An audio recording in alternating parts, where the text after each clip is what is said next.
Всем привет! В этом видео я расскажу вам о замене задних саленблоков передних рычагов.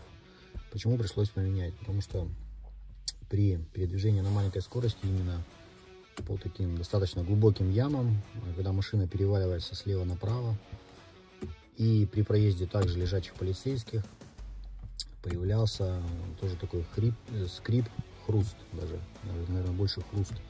Вот, и так как левый саленблок, это я уже потом узнал, был более изношен, чем правый, то даже вот немножко в кузов отдавало, где педальный узел вот внизу стоит. Если нога лежит левая на коврике, то немножко даже отдавало в ногу, когда вот происходил этот хруст, там щелчок, не знаю как назвать.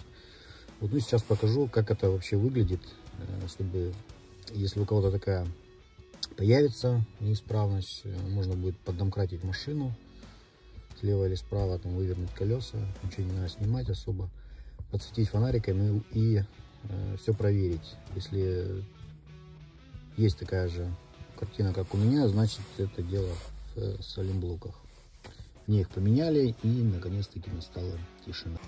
Так, Шкода Коробка, пробег 57 на данный момент. Покажу сейчас, как задний саленблок переднего рычага выходит из строя.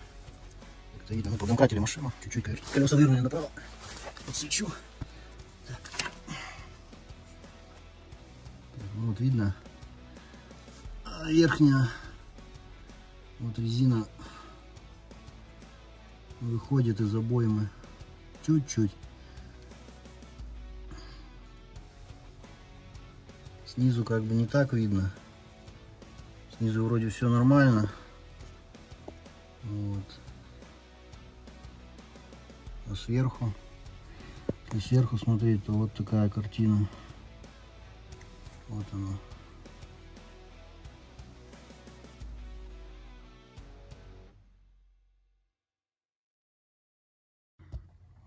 Запишемся на замену саленблоков.